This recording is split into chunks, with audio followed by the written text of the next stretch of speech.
बटोंगे तो कटोंगे, एक हो तो सेफ है। ये दोनों बयान बहुत सामयिक हैं और सत्य हैं।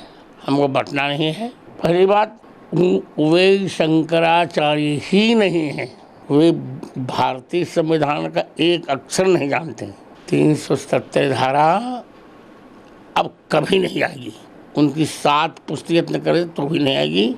गौ माता की रक्षा भी हो और 370 धारा समाप्त रहे, यही मेरा मंतव्य है। राजनीति गुंडों को करनी चाहिए, राजनीति लुच्चों को करनी चाहिए, राजनीति लफंगों को करनी चाहिए।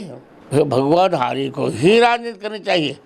सूटेड बूटेड को भारत में राजनीति नहीं करनी चाहिए। इन दिनों देश में बटोंगे तो कटोंगे, एक हो तो सेफ है, वो एक बयान चल रहा है। उसको लेकर काफ़ी राजनीतिक चर्चा है, देश भर में चर्चा है। कई जो लीडर है कांग्रेस के, उनके भी बयान इस पर आए हैं। आपका क्या मत है इस बारे में? ये दोनों बयान बहुत सामयिक हैं और सत्य हैं। हमको बटना नहीं है। चाहे पंथ अनेक हों, हम सब हिंदू एक हों।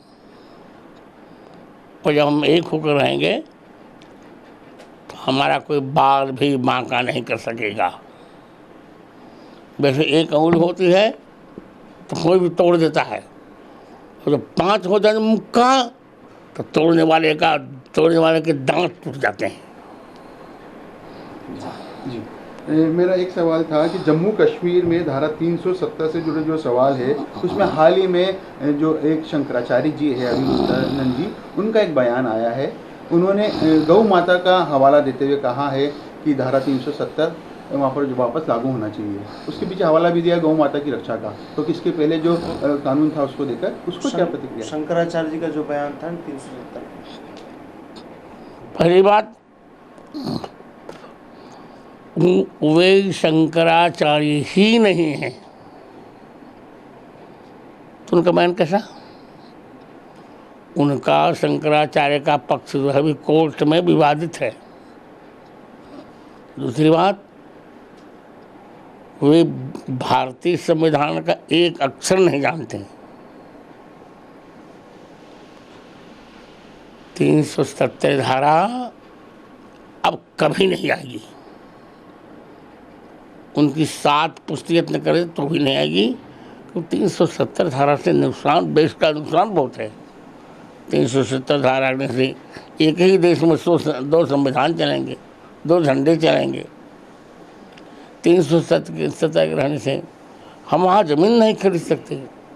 370 के वहाँ कुछ भी नहीं कर सकते। हम कश्मीर को अलग नहीं होने देंगे। हाँ, गौ माता की रक्षा भी हो और 370 धारा समाप्त रहे, यही मेरा मंतव्य है। गुरुजी, एक बयान कल जो कांग्रेस के अध्यक्ष है मल्लिकार्जुन खड़गे जी, उनका साधु संतों के बारे में आया। खासतौर पे जो भाजपा में शामिल साधु संत है, उनके जो पहनावे हैं उनको लेकर उन्होंने बात कही। क्या कहना है उनका? क्या योगी जी के लेकर उन्होंने कहा कि भगवाधारी को राजनीति नहीं करनी चाहिए। कहाँ लिखा है? राजनीति गुंडों को करनी चाहिए, राजनीति लुच्चों को करनी चाहिए, राजनीति लफंगों को करनी चाहिए। भगवाधारी को ही राजनीति करनी चाहिए। ये भगवा ध्वज, ये भगवा रंग भगवान का रंग है। इसी भगवे झंडे को शिवाजी ने फहराकर पूरे राष्ट्र को एक कर दिया, महाराष्ट्र को एक कर दिया था। भगवाधारी को ही राजनीति करनी चाहिए।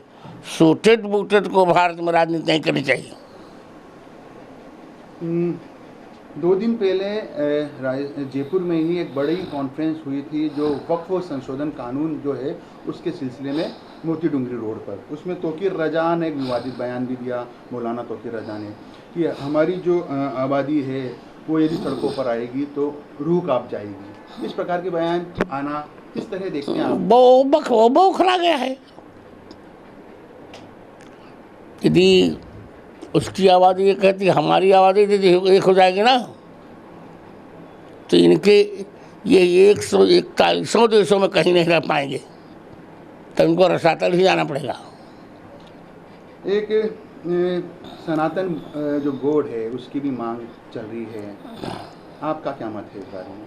वो हम लोग अभी कुंभ में मीटिंग करेंगे, बैठक करेंगे, फिर निर्णय लेंगे।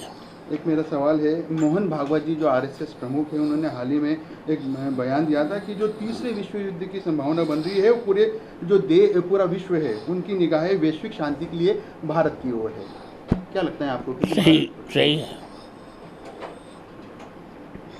आपने जो महाकुंभ होने वाला है उसके लिए भी कहा है पाकिस्तान को लेकर, महाकुंभ में किस प्रकार की आपकी तैयारी? महाकुंभ में हनुमान जी का 1008 कुंड यज्ञ होगा। 1.25 करोड़ आहुतियाँ हनुमान जी के चरणों में अर्पित की जाएंगी, और हमें विश्वास है कि हनुमान जी की कृपा रहेगी, तब पाकिस्तान द्वारा हथियाया हुआ कश्मीर का भाग हमको मिल जाएगा।